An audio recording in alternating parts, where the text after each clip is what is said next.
우리 렘넌트의 제일 중요한 모델이 누군가 할 때 뭐 우리가 이제 많이 이야기합니다. 요셉부터요, 다윗부터 해서 많은 부분들을 이야기하는데 가장 중요한 모델이 되는 사람이 누구냐? 그게 여러분들 다니엘입니다. 그래서 뭐 이렇게 수요 예배 때마다 우리가 다니엘서를 보고 있고요.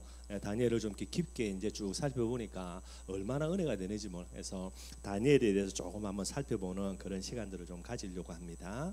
우리가 늘 이야기합니다. 렘넌트라는 단어, 그죠? 이게 영어로 이제 나와 있는 부분들입니다. 우리가 잘 알고 있는 대로 남은 자라 그래요. 그루터기처럼 끝까지 남아 있는 부분들입니다.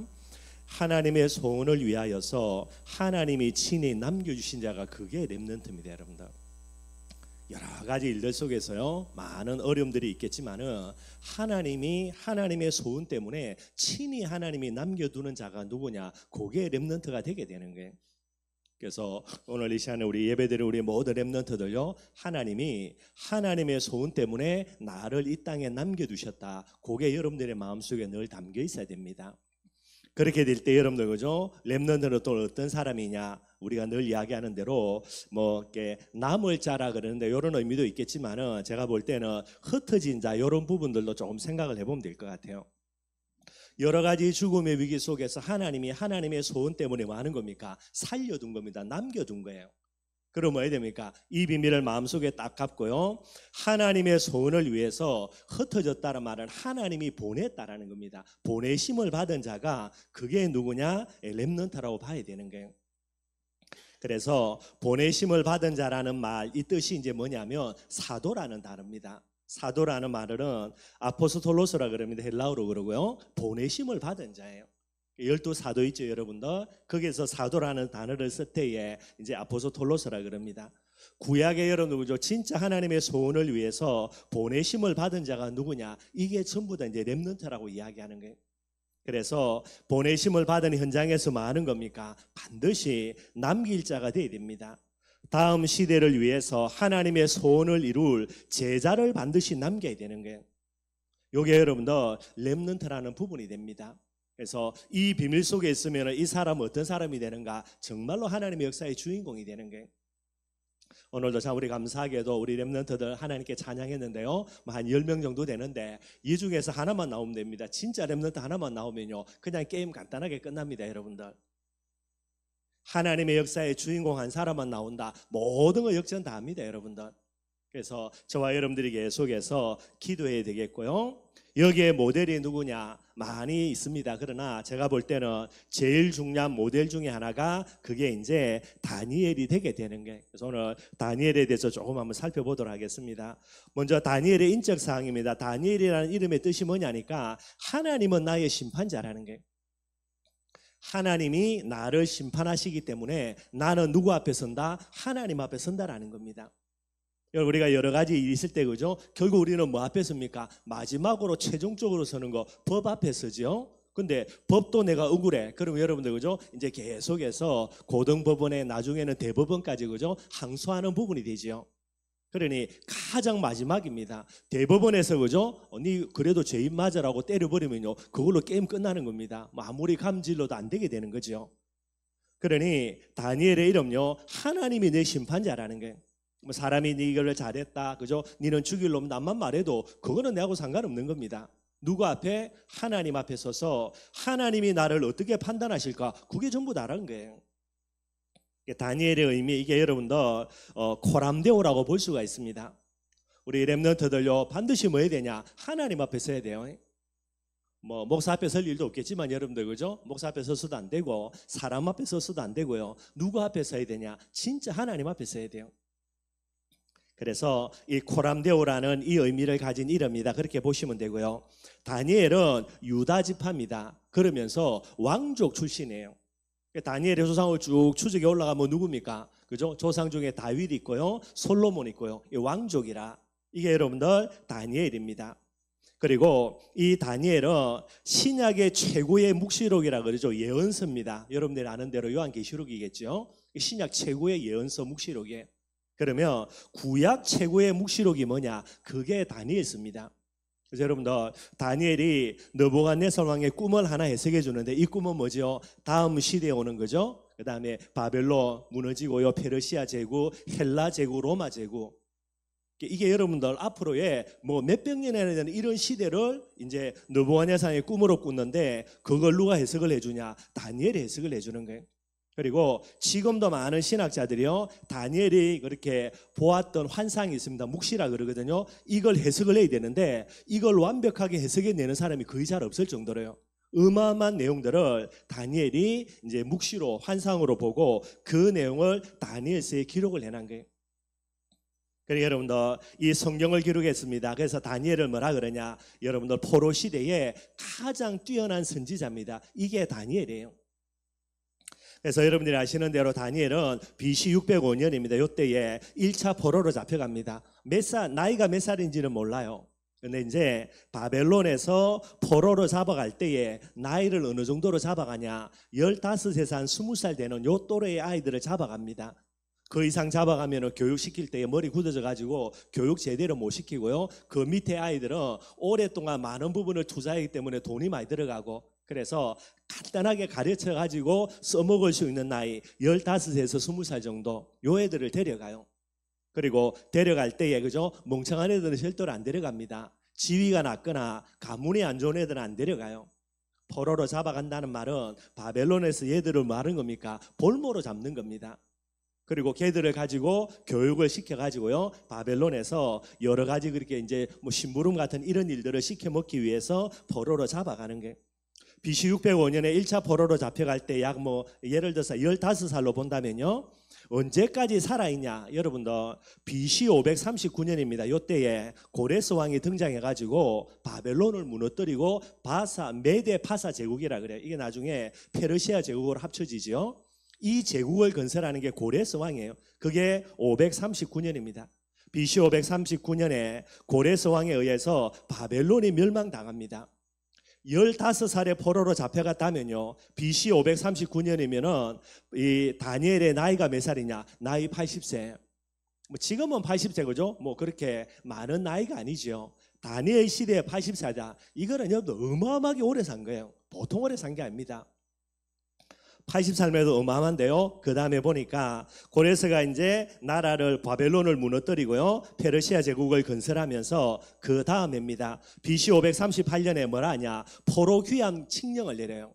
하나님의 은혜죠, 그죠? 그래서 고레스 왕이 어떻게 하다 보니까 하나님의 은혜로 왕된 걸 기억하고요, 모든 이스라엘 백성들은 포로에서 잡혀온 데서 다시 자기 나라 예루살렘으로 돌아가서 하나님의 성전을 재건하라는 칙령을 내립니다.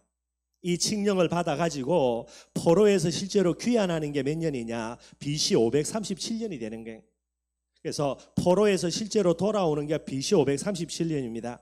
BC 605년에 1차 포로로 잡혀가서 포로에서 돌아오기까지가 몇 년이 걸리냐? 69년 만에 돌아와요. 그러니까 예레미야가 70년 포로 예언했지요. 거의 69년입니다. 요때 만에 이제 포로에서 귀환하는 거예요.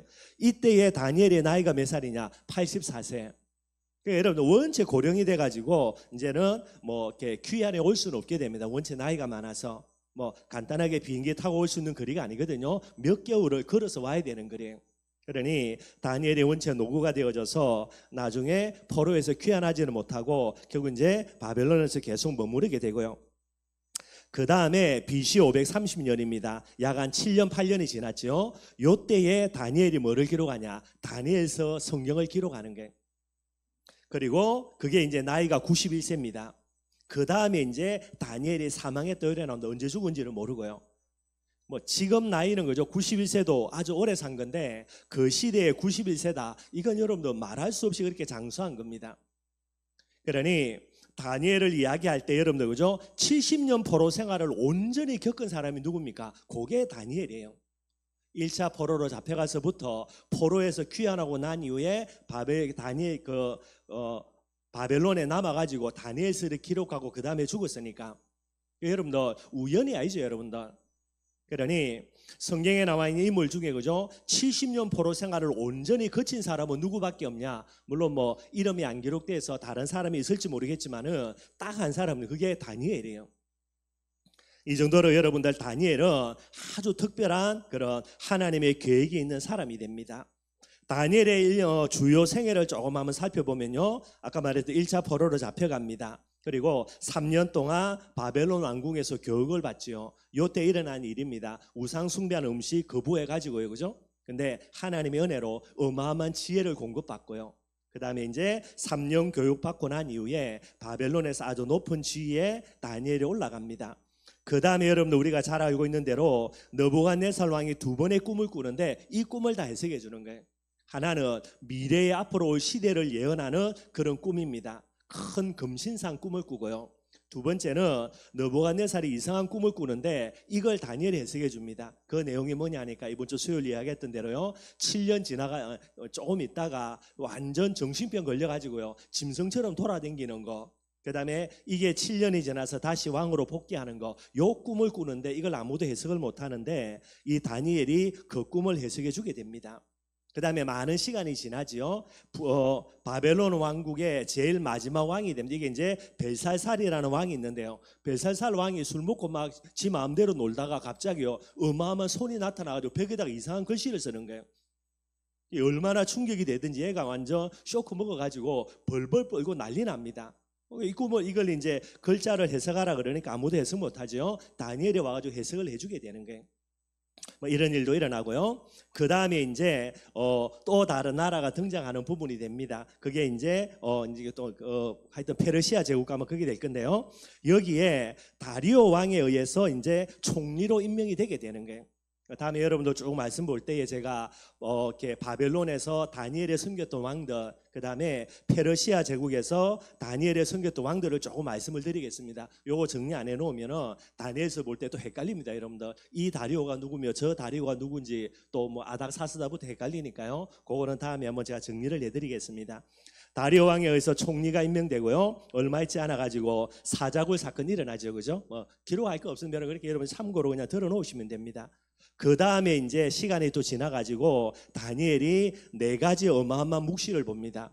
간단한 게 아닙니다. 어마어마한 그런 앞으로 일어날 일들에 대한 묵시를 보는 게, 먼저 다니엘서 보면서 다 설명드리겠고요. 네 짐승의 환상을 봅니다. 네 짐승의 묵시, 수양과 수점소의 묵시, 70일 이래의 묵시, 그리고 마지막으로 히데겔 강가에서 하나님이 보여주는 묵시, 이런 걸 쭉 보고요. 그 다음에 다니엘서를 완성을 하고 그 다음에 하나님께 부름받아 가게 되는 거예요. 이런 이제 여정들을 걸어갑니다. 70년 포로 생활을 온전히 다니엘이 다 이제 처음부터 끝까지 체험을 하게 되죠. 하나님의 특별한 계획이 있습니다. 그래서 다니엘의 전인생, 포로 생활 전인생을 온전히 경험한 이 부분에 대한 하나님이 다니엘을 어떻게 쓰셨는가, 그걸 조금 한번 살펴보겠습니다. 전에 수요예배 때 말씀을 드렸는데 이제 포로 시대가 되었습니다. 포로 시대란 말은 남쪽 유다가 망해버렸어요. 예루살렘 성전이 무너져 버렸습니다. 이게 여러분들 앞으로 진행될 사항이 아니라 완전히 게임이 끝나버린 거예요. 이렇게 해서 이제 포로로 잡혀갑니다. 남아있는 사람도 문제지만은 실제로 여러분들 예루살렘에 남아있는 사람들은 별 볼 일 없는 사람이에요. 무식한 사람들, 모자라는 사람들, 진짜 막 가난한 사람들, 이런 사람들이고요. 제대로 배우고 진짜 뭐 중심 있거나 이런 사람은, 똑똑한 사람은 전부 다 포로로 다 잡아가 버리는 거예요. 핵심은 뭐냐? 결국은 포로로 잡혀가는 사람들의 영적인 딜레마입니다.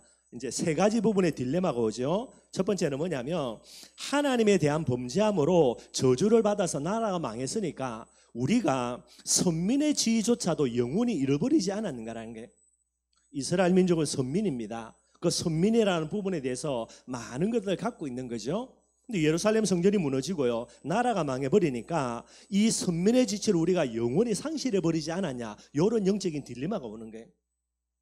두 번째 문제는 뭐냐니까 이제 나라가 완전히 망해버렸습니다. 이것 때문에요, 다윗 가문에 하나님이 허락하신 영원히 이 왕권이 계속되어질 것이 되고 다윗 언약 그러거든요. 이 다윗 언약이 파기되지 않았냐라는 부분에 딜레마가 오는 거예요. 다윗 언약은 이꼬로 뭐가 됩니까? 메시아의 언약입니다. 다윗 언약이 파기된다, 메시아 언약이 파기된다는 것과 똑같은 말이 되는 거예요. 이런 이제 본인들이 딜레마에 빠지게 됩니다. 그리고 마지막 3번째로 어떤 딜레마가 오냐면 우리가 전지전능하신 유일하신 여호와 하나님을 믿었는데 우상을 섬기는 바벨론이라는 이 나라에 우리가 망해버린 거죠. 그러니 우리가 믿는 여호와 하나님이 절대자 유일신이 아니라 이방이 섬기는 귀신보다 못한 그런 존재이구나, 그러지 않을까라는 이런 이제 딜레마에 빠져들게 되는 겁니다. 이게 제일 핵심이 되는 거예요. 그냥 단순히 포로로 끌려갔다 여기 아니고요. 포로로 끌려가면서 모든 이스라엘이 뭐 무식한 사람들이 아닙니다. 훌륭하고 좋은 가문에서 많은 걸 공부했던 사람이에요. 이 사람들이 갖고 있는 딜레마가 여기에 되는 게, 포로 1차 포로로 잡혀가서 포로 귀환할 때까지 하나님이 다니엘을 살려주신 것은요, 분명한 사명이 있는 거예요. 그래서 하나님이 다니엘을 살려두는 겁니다. 어떤 사명이지요? 이 세 가지 딜레마를 해결하는 부분에 다니엘을 하나님이 그를 불러서 그를 사용하여서 이 딜레마에 빠져있는 포로된 이스라엘 백성들에게요, 믿음의 교훈을 주고 여러 가지 그런 영적인 발판이 되는 작업들을 다니엘을 통해서 하게 되는 거예요. 그래서 다니엘의 전 인생을 통해서 주는 교훈입니다. 이게 다니엘서의 주제가 돼요. 다니엘서를 보면서 반드시 이걸 봐야 됩니다. 첫 번째는 뭐냐? 다니엘의 전 인생을 통해서요, 절대 주권자는 오직 여호와 하나님 한 분뿐이라는 게, 우리가 우상 숭배해가지고 하나님의 징계로 망한 거지, 하나님 그분이 능력이 없고 하나님 그분이 힘이 없어서 그래서 이방 신에게 하나님이 그렇게 멸망받은 부분이다, 그거 아니다라는 게 누구를 통해서 보여줍니까? 다니엘을 통해서 보여주는 거예요. 그래서 여러분들이 아시는 대로요, 느부갓네살의 꿈을 해석해 주고요, 바벨론 전역에 하나님이 하나님 대신 칙령들을요, 느부갓네살 왕을 통해서 다 보여줍니다. 뿐만 아닙니다. 이건 바벨론 시대고요, 그 다음 시대 페르시아 제국 때에 다리오 왕 때입니다. 사자굴에 들어갔는데 살아남았죠. 다리오 왕이 얼마나 충격받았던지요, 전역에다가 뭐를 낸 거예요? 칙령을 씁니다. 뭐라고요? 하나님이 진짜 여호와다, 절대로 하나님의 이름 시비 걸지 말고 하나님을 하나님으로 높이라고요, 온 전역에 칙령을 내리게 되는 거예요. 누구를 통해서? 한 사람 다윗을 통해서요. 다니엘을 통했습니다. 이스라엘 백성 전체를 통하여서요, 이스라엘 민족들이 나라가 망함으로 인해서 딜레마에 빠집니다. 우리가 섬기는 하나님 저 별 볼 일 없는 하나님이네, 어떻게 바벨론이라는 우상 국가에 우리가 망하냐? 이게 여러분들 모든 포로로 잡혀가는 사람들이 가질 수밖에 없는 갈등이 되는 거예요. 그런데 딱 한 사람입니다. 누구 때문에? 다니엘 하나 때문에요. 이 모든 부분들을 완전히 역전 다 해버리는 거예요. 비참하게 포로로 끌려가가지고 거기서 낙심 속에 좌절 속에 있을 수밖에 없는 모든 포로민들에게 다니엘의 생을 통해서 뭐를 보여줍니까? 우리가 믿는 하나님 그런 시시한 하나님이 아니라는 거예요. 거기에 대한 증거의 인생이 되는 것이 다니엘의 그런 인생이 되게 됩니다. 뿐만 아니고요, 다니엘의 삶을 통해서 뭐를 보여주냐? 모든 역사는 하나님의 절대 주권 속에서 언약 성취라는 하나님의 작정과 섭리대로 진행된다라는 게, 다니엘이 여러분들 느부갓네살의 꿈을 해석해 줍니다. 이 꿈을 해석을 통해서 뭐를 보여주는 겁니까? 대제국들이 망하고 성공하고 하는 모든 부분들 배후에는 누가 있다? 절대 주권자 하나님이 있다. 이것 딱 보여주는 거예요. 모든 이스라엘 백성들을 통하여서는, 다니엘 이전의 선조들을 통하여서는요, 영적인 딜레마에 빠질 수밖에 없는 문제들 속에 모든 후대들을 집어넣는데, 다니엘 하나가 딱 등장하면서 그죠, 뭐라 말하는 겁니까? 하나님의 절대 주권 가지고 하나님은 지금도 모든 언약을 성취하는 부분에 절대 주권자로 역사하고 계신다. 이걸 다니엘 하나를 딱 보여주는 거예요. 이 비밀 속에서요, 비록 우리가 나라가 망했지만은 포로로 잡혀왔지만은 이것을 통해서 하나님이 뭐 한다? 지금도 하나님은 언약을 성취하는 중요한 일들을 이루어 나가신다. 그래서 우리는 낙심할 거 없다라는 게, 이런 부분들을 보여주는 겁니다. 뿐만 아니고요, 여호와의 신앙입니다. 하나님에 대한 신앙 회복하며 어떤 문제와 어려움들 속에서도 승리하며 영원한 축복과 응답을 누린다. 다니엘 통해서 보여주는 거예요. 우상음식을 거부했습니다. 하나님의 축복으로요. 사자굴에 들어갔는데 거기서도 안 죽고 나옵니다. 하나님의 응답이고요. 사다락 메삭 아벤노고 세 친구가 풀문불 속에 들어갔는데 뭐 들어갑니까? 여호와의 신앙 딱 갖고요. 죽습니까? 안 죽습니까? 아니라는 거예요. 오늘도 너희들이 왜 우리가 포로로 잡혀왔냐? 하나님 버렸어. 포로로 잡혀온 이곳에서 우리는 뭐만 회복한다? 하나님의 신앙만 회복하며 모든 거 역전 다 된다. 여기에 다니엘의 인생을 통하여서 이 부분들을 설명을 하고 있는 거예요. 뿐만 아닙니다. 다니엘의 인생을 통하여서 선민의 지위는 지금도 계속해서 지속되고 있다라는 거예요. 선민입니다. 이 부분들이 이제 우리가 잃어버렸다라고 생각할 수 있었는데요. 다니엘을 통하여서 지금도 선민의 지위는 유지되고 있다. 우리가 멸망받아서 포로로 잡혀온 게 아니고 하나님은 우상에 찌들어 있던 우리들을 정화시키는 70년 동안, 그래서 70년이 지나면 반드시 우리가 하나님의 신앙을 회복하고 있으면은 우리를 포로에서 반드시 귀환시켜서 선민의 주의를 이어가고 다윗의 언약의 직분의 이 언약들을 계속해서 이어간다. 이거 보여주는 부분들이 되는 거예요. 그래서 이런 비밀들을 가지고 여러분들이 다니엘을 쭉 한번 살펴보면 왜 다니엘이 이 약 물고 우상하고 붙었는지, 그죠? 사자굴에, 그죠? 왜 그렇게 지 스스로 들어갔는지 여러 가지 부분들의 중요한 이유들이 나와지게 됩니다. 이 내용도 여러분들이 다니엘에서 쭉 보시면서 여러분들이 이해하시면 되겠고요. 그래서 오늘 렘넌트 다니엘이라는 제목들을 가지고 조금 말씀 나누도록 하겠습니다. 아까 얘기했습니다. 렘넌트는 남은 자, 보내심을 받은 자, 남긴 자, 요게 렘넌트입니다. 여러분들 우리 오늘 모든 예배드릴 렘넌트들은요, 이것만 딱 마음속에 담으면 되는 거예요. 다니엘이 누굽니까? 하나님이 하나님의 소원 때문에 남겨둔 자가 되는 거예요. 바벨론이 쳐들어옵니다. 여러 가지 이유가 있습니다. 정치적인 이유, 여러 가지 이유를 통해서요. 제일 큰 거는 바벨론에게 항복해라고 그렇게 예레미야 떠들었는데 말 안 듣습니다. 그래서 뭐 하는 겁니까? 항복해라고 말하는 이 예레미야와 같은 선지자들을요, 매국노로 몰아붙여가지고 막 핍박하고요. 근데 아무도 말 안 듣지요. 그래서 바벨론에게 계속해서 대적하게 됩니다. 노봉에서 열받은 거예요, 여러분들. 그래가지고 군대 끌고 와가지고요, 실컷 두들겨 패고 왕가라 채워버리고, 그 다음에 괜찮은 놀다 포로를 잡아가고, 이게 1차입니다. 쳐들어와가지고 포로를 잡아간다. 간단한 게 아니죠, 여러분들. 얼마나 많은 사람이 죽었겠어요. 그런데 그 어마어마한 일들 속에서도 안 죽는 사람 누굽니까? 다니엘. 근데 안타깝게도 포로로 잡혀가는 겁니다. 하나님의 계획을 위하여서 하나님이 친히 남겨두신 존재, 그게 다니엘이에요. 언제부터? 1차 포로에서부터 시작해서 포로 기한 70년이 지난 이후에도 바벨론에 남아있는 그런 부분들이 되게 되는 거예요. 그러면은 하나님의 계획을 위해서 다니엘을 남겨두셨는데 하나님의 계획이 뭐냐? 다른 게 아닙니다, 여러분들. 죄와 우상에 찌들어 있는 이스라엘 백성들을 포로로 잡아가가지고 70년 동안 연단해서 깨끗하게 만들어서 이들을 포로에서 귀환해서 와가지고요, 성전을 재건하고 언약 성취를 이어갈 수 있는 이 일들이 하나님의 계획이 되게 되는 거예요. 이 일들을 두고 하나님이 누구를 부른 겁니까? 다니엘을 부른 겁니다. 그래서 오늘 이제 포로로 잡혀갑니다. 1차로 포로로 잡혀갑니다. 언제 돌아옵니까? 70년이 지나야 돼요. 20년을 한 시대로 보면 여러분들, 그죠? 세 세대가 넘어가야 됩니다. 할아버지, 아들, 손자 때 포로에서 기원해 오는 거예요. 할아버지 대부분 다 없어지겠죠. 소멸되겠죠. 아버지들 중에도 여러분들 돌아오지 못하고 바벨론에서 죽는 사람들 많고요. 손자 때야 겨우 돌아온다니까. 그러면 이 70년이라는 기간 동안에 포로 귀한 자들이 뭐가 됩니까? 영적인 발판이자 영적인 모델이라는 이 귀중한 축복과 응답 속에 하나님이 부름받아 가지고요, 다니엘을 남겨둔 거예요. 요것만 딱 발견하면 됩니다, 여러분들. 여러분들 이 시대를 바라보면서요, 왜 하나님이 이 시대에 나를 렘넌트로 남겨둔 거냐, 그거 하나만 딱 찾으면 돼요. 그것만 찾고 이 비밀을 쭉 지속하며 여러분들은 반드시 하나님의 역사의 주인공이 되게 되는 거예요. 많은 사람들이 포로로 잡혀갔습니다. 다니엘뿐만 아니라 수없이 많은 사람들이 포로로 잡혀갔어요. 그런데 여기에 대한, 그죠, 정확한 개념들, 하나님의 계획을 발견한 사람이 없어요. 누가 발견한 겁니까? 다니엘이 발견하는 겁니다. 그게 하나님의 남은 자가 되는 거죠. 남은 자 정도가 아닙니다. 다니엘 어떤 사람입니까? 보내심을 받은 자라는 거예요.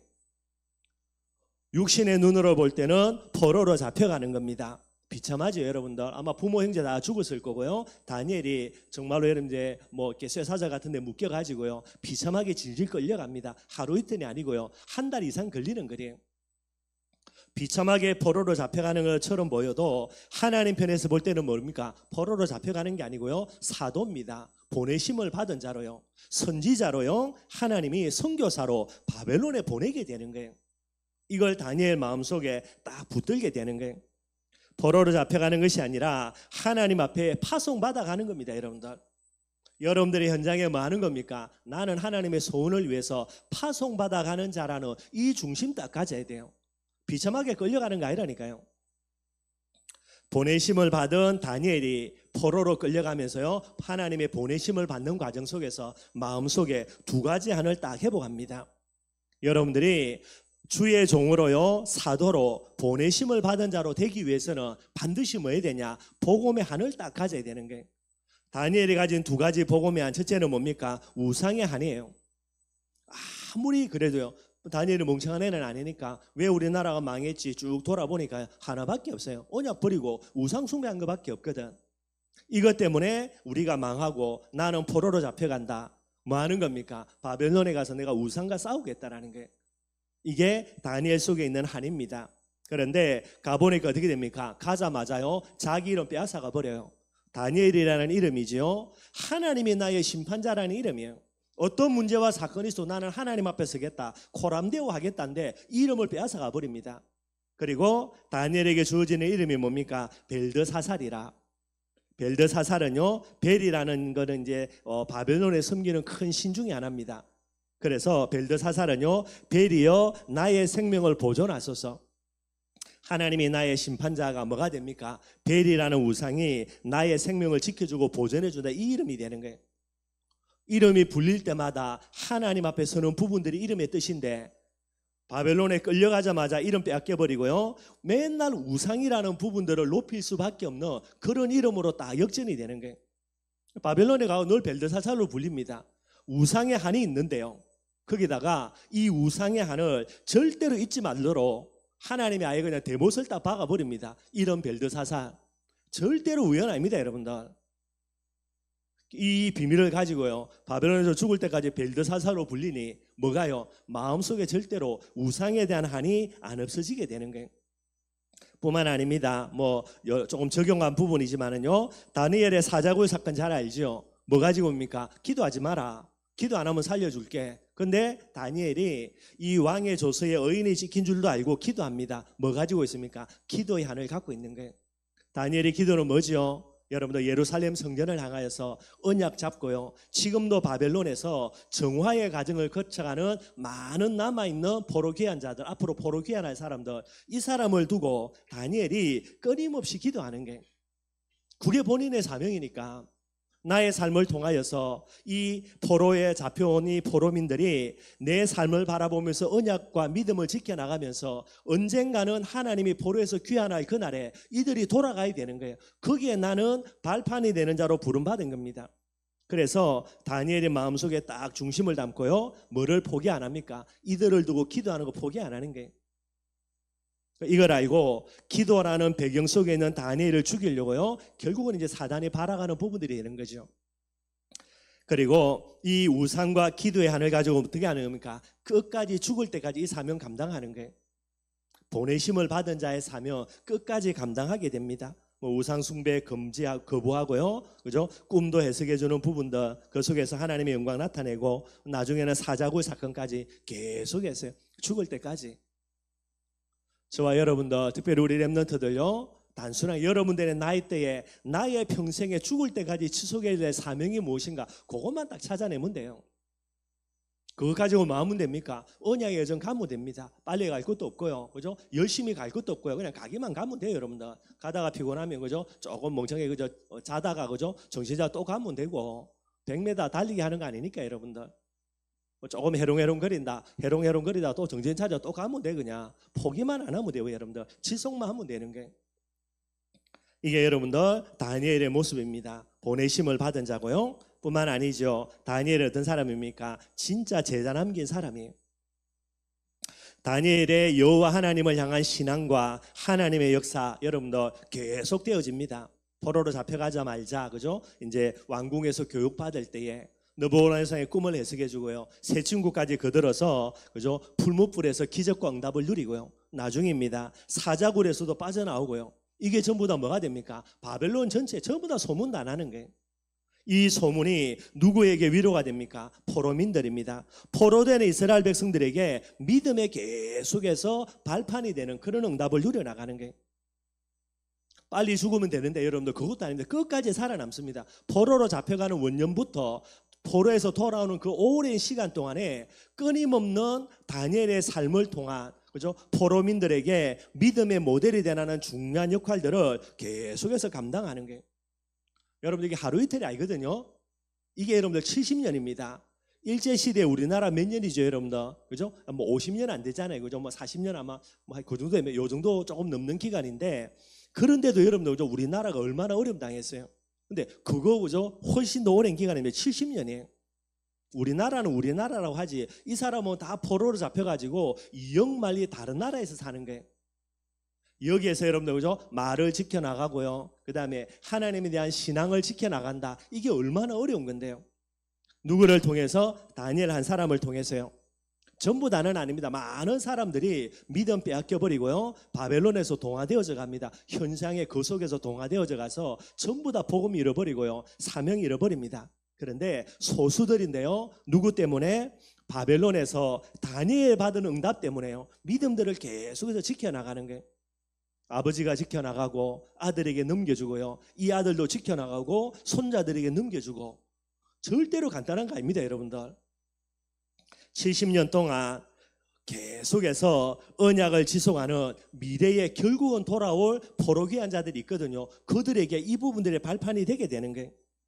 때가 되었습니다. 하나님이 고레스 왕이라는 어마어마한 사람을 등장시켜 가지고요, 바벨론 무너뜨려 버리고 페르시아 대제국을 건설합니다. 그런데요, 내가 나라를 건설하는 이 일에 하나님의 어마어마한 은혜를 본인이 깨달았다는 거예요. 그래놓고 뜬금없이요, 성명서를 딱 내면서 모든 포로에서 다 포로된 이스라엘 민족들 다 돌아가라. 돌아갈 때에 주위에 있는 사람들에게 뭐 돈 요구한다, 금 달라, 은 달라 하면 다 주라. 말이 안 되는 건데요, 칙령을 걸어내려요, 진짜. 그래서 포로에서 귀환하는 사람들 옆집에 야, 돈 내놔. 너 집에 내 금 어떤 거 아는데 내놔라고 줘야 돼요, 여러분들. 말도 안 되는 건데. 이렇게 해서 이제 많은 사람, 많지는 않습니다. 1차, 2차 이렇게 구분되어지는데요. 이 사람들이 돌아가는 게, 이 돌아간 사람들이 전부 다 누구의 제자들입니까? 다니엘이 남긴 제자들. 이것 때문에 여러분들, 그죠? 쉽게 얘기하면 다니엘이 남긴 제자들이 결국은 포로귀환에서 예루살렘 성전 재건하고요, 언약이라는 부분들을 지속하면서 선민의 지위를 지속해 나가면서 나중에 뭐가 옵니까? 결국은 때가 참에 예수님이 그리스도로 이 세상에 오시게 되는 거예요. 이런 사명을 감당했던 다니엘에게 하나님이 어떤 응답을 주셨냐? 딱 하나만 이야기하는 거예요. 이게 오늘 본문이에요, 여러분들. 수요일 날에도 제가 조금 말씀을 드렸죠. 오늘 본문의 내용은 느부갓네살의 꿈을 해석해 주면 이것도 기가 막힙니다, 여러분들. 꿈을 꾸었습니다, 느부갓네살 왕이요. 근데 이 꿈이 얼마나 이상한 꿈인지, 이 꿈에 대한 궁금증이요, 너무나 몸부림쳐가지고 이거 해석 안 하고는 아무것도 할 수가 없게 돼버린 거예요. 하나님이 그래 하신 겁니다. 그래서 느부갓네살 왕이요, 모든 바벨론의 술객들, 꿈을 해석하는 사람들, 뭐 점쟁이들 모두 다 총동원시켜요. 그래놓고 이야기합니다. 내 꿈을 해석해라는 거예요. 이제 술객과 박수들, 점쟁이들이요, 띵 받친 거거든요. 아니, 꿈 내용이 뭔지 이야기해놓고 이걸 해석해야 되지, 그것도 말 안 해주는 거예요. 그래서 이제 대표 술객이 이야기합니다. 아니, 말이 되냐? 그래도 꿈 내용을 알려주고 해석해야 되지, 꿈 내용도 알려주지 않고 해석하는 게 말이 되냐고. 근데 여러분, 이 너번에 맛이 간 겁니다. 그것도 말 안 해줘요. 말 안 해주고 무조건 해석해라는 거예요. 안 하면 너가 다 죽여버린다라는 거예요. 내가 지금까지 너희들에게, 그죠? 준 월급이 얼마인데 이것들이 이것도 하나도 해결 못하고 너가 다 죽여버린다 그런 거예요. 누가 해석하겠습니까, 여러분들? 아무도 해석 못하는 거예요. 뚜껑 열렸습니다. 시대장 불러와 저거 다 목 날려 그런 거예요. 그래가지고 뭐 거기에는 이제 대표적인 사람만 있겠지만, 그죠? 그 밑에 있는 또 다른 많은 관리들이 있죠. 그 중에 하나가 다니엘이에요.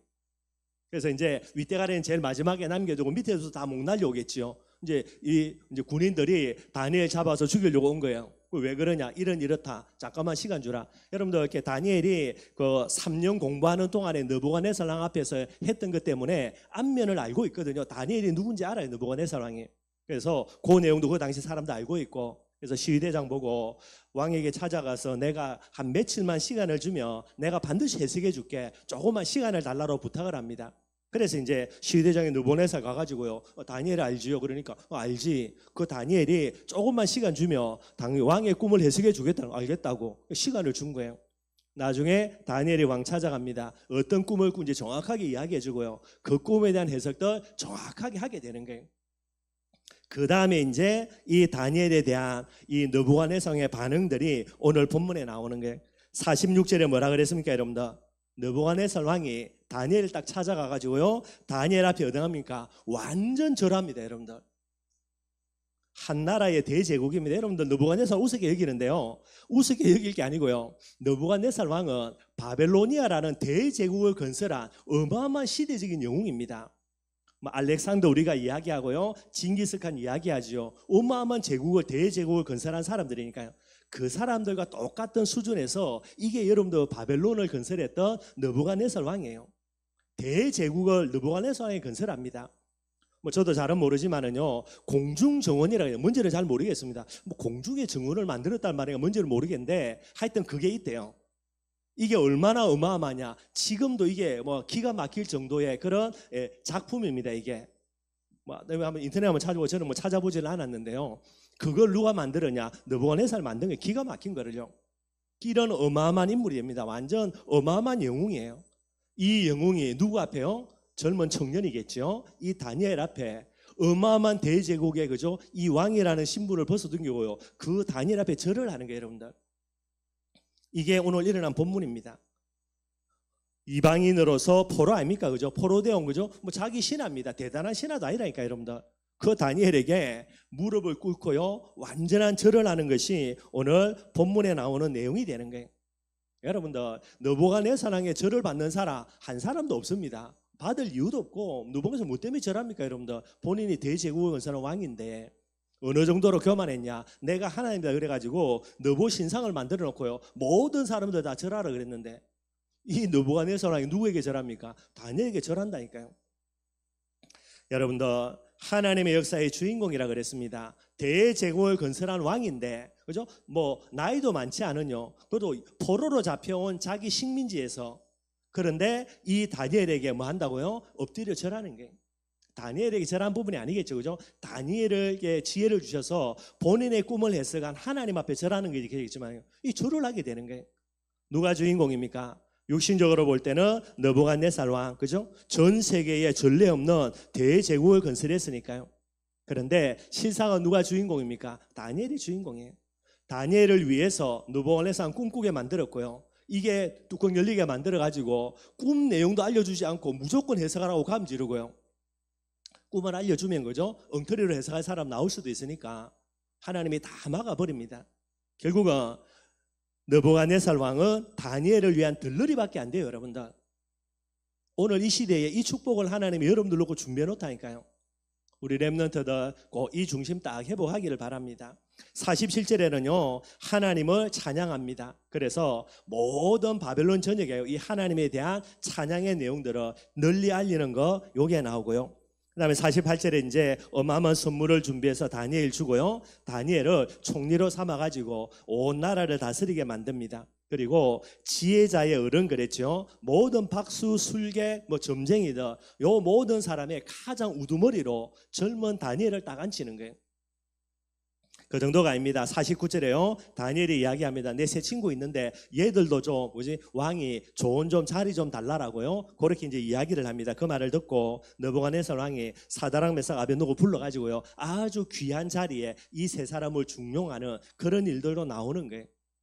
친구 하나만 잘 만나면 게임 끝납니다. 그 정도로 중요한 부분 됩니다. 사드락 메삭 아벳느고도 뛰어난 인물이지만은요, 다니엘을 통해서 많은 응답도 누려나가는 그런 부분들을 보게 되는 거고요. 아마 조금 이렇게 많은 내용을 여러분들이 쭉 설명해서 그렇지만은 한번 들어놓고 보죠. 다음에 다니엘서 보면은 어떤 내용인지 많이 들어올 테니까 그 때문에 조금은 말씀드린 겁니다. 말씀 결론 맺도록 하겠습니다. 지금은 말세지 말이라 이야기합니다. 이 말세지 말에 하나님의 소원이 뭐겠냐라는 게, 하나님의 소원이 뭐라고요? 다른 거 없습니다, 여러분들. 오직 성경이 하나님의 소원이에요. 말세지 말이 될수록 뭐가 사라집니까? 성경의 권위가 사라지는 거예요. 정말로 하나님을 사랑한다면, 그죠? 뭐를 사랑할 수밖에 없습니까? 성경 말씀 자체를 사랑하게 돼 있습니다, 여러분들. 다른 거 없다니까요. 이 말세지 말의 가장 중요한 특징, 성경의 권위를 누가 망가뜨리는 겁니까? 이 세상 사람들이 망가뜨리는 거예요. 세상 사람들이 망가뜨리는 게 아니고 신학자들이요, 교회 다니는 사람들이 성경의 권위를 망가뜨려 버리는 거예요. 성경의 권위를 망가뜨려 버리면요, 모든 거 끝입니다, 여러분들. 우리가 성경의 권위를 왜 세워야 되고 왜 성경을 하나님의 말씀으로 인정을 해야 되냐? 성경 말씀이 하나님의 말씀이 아니다라고 돼버리면요, 이 성경에 기록된 우리가 그렇게 중요한 거 복음이 안 되게 된다니까요. 그래서 가장 먼저 뭐부터 지켜나가야 됩니까? 성경 말씀에 대한 권위를 우리가 지켜나가야 돼요. 복음이 중요한 게 아니고 여러분들, 성경에 기록된 복음이 중요한 거예요.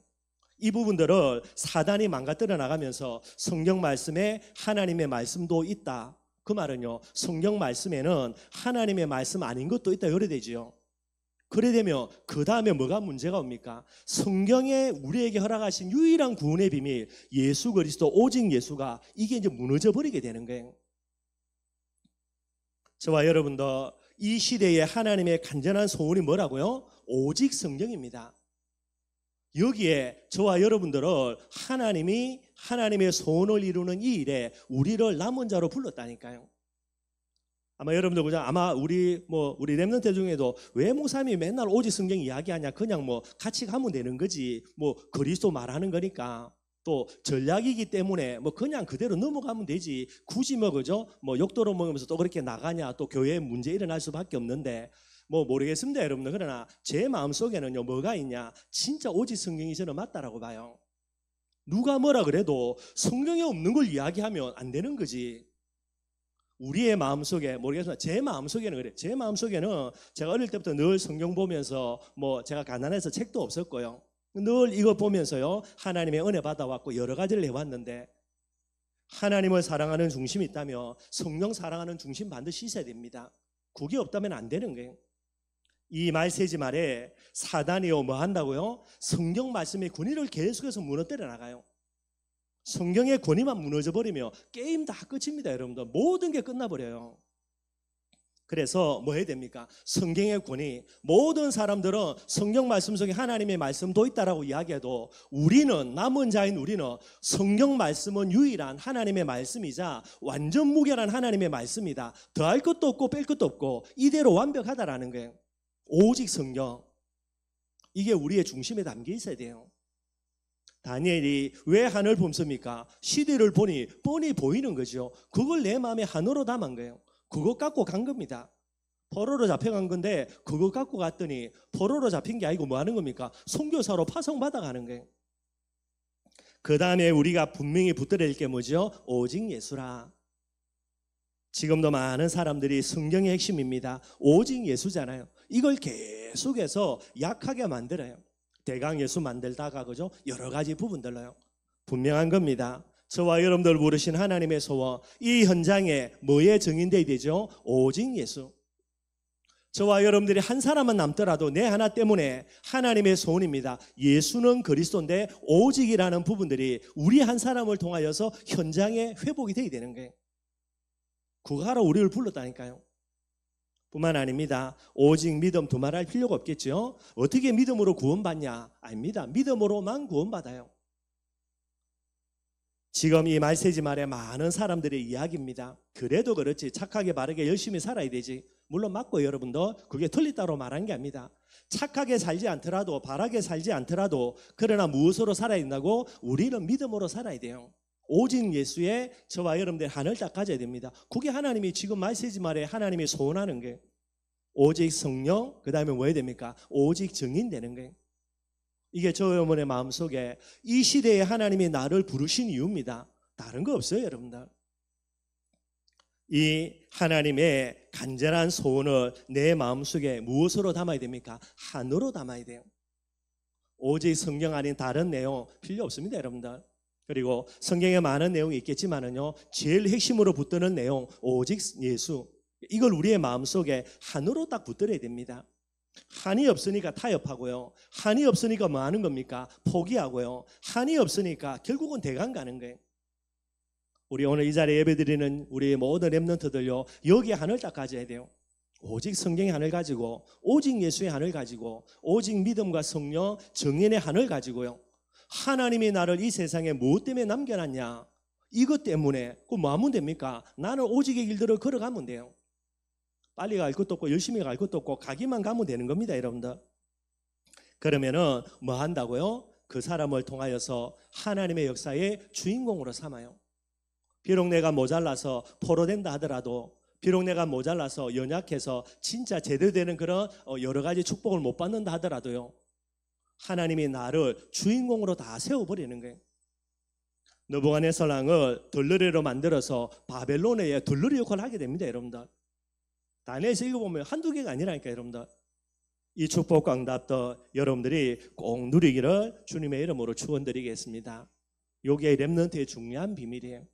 바라는 거는 얼마나 좀 전달이 될지는 모르겠지만요, 여러분들의 마음속에 다 이것만 붙들기를 바랍니다. 그러면 이 비밀 가지고 여러분도 진짜 역전할 수 있는 제일 중요한 응답의 발판이 되게 되는 거예요. 이 축복을 우리 모든 렘넌트들이 누리기를 주님의 이름으로 축원드리겠습니다. 하나님 감사합니다.